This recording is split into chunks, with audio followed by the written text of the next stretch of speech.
Adam eats the 80s. What are we talking about? What is this?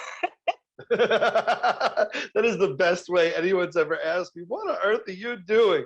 So Adam Eats the 80s is essentially an exploration of one of the coolest and most dynamic decades that we've had in this country through the prism of food. And so I do like a deep dive into the origin, the creation of foods or brands that became national and global icons. But I also go back to brands and go to food labs to sort of rediscover, recapture, and recreate some foods that were created in the 80s and sort of just disappeared or were never seen again. And along the way, we also get a chance to do a deep dive into the commercials, the jingles, the fads, the fashions, even the little infomercials that, and the history, of course, that shaped the decade and also shaped the food landscape, because the stuff that happened in the 80s food-wise in America changed food in America forever. Yeah, and I'm glad you touched on that, because to be honest, when I, came across this, I was like, why is this on the History Channel?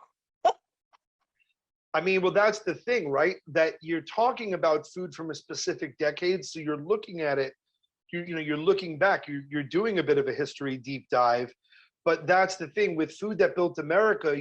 We're going into the titans and these major brands: Milton Hershey, Pepperidge Farm, Wonder Bread, Famous Amos, Mrs. Fields. But these are the little things that, as kids, when we would get an allowance, these were the candies or the cookies that we missed. Keebler's, Magic Middle cookies, and Bonkers, and the Priazzo from Pizza Hut, and breakfast pizza from Domino's. That these were things that we have these sort of gilded memories of our youth, but we don't have any context. And I think that the nice thing about doing it with History Channel is you get a context, you get the background, you get the why of it all. You hit on a couple names that triggered memories for me, and just like the feeling that Mrs. Fields, there's something about Portland, they don't have one here. Right, but that's the thing I mean. And that started in Palo Alto, California, a housewife with an idea who couldn't get a loan, who couldn't get a location. And when it wasn't selling, she closed the door, put samples on a tray, and hit the street. And that's what I mean. The food that built America is going to fill you with just such inspiration. You'll have the coolest food facts of anyone in your office. And then, Adam Eats the 80s. What I wanted was the people who lived through the 80s to get that nostalgia. But also for the people who didn't, I wanted them to watch the food and just drool. And I'm telling you, whether it's the Domino's breakfast pizza, whether it's the original beef fat fried McDonald's French fries, which are better than the McDonald's fries of today. Okay.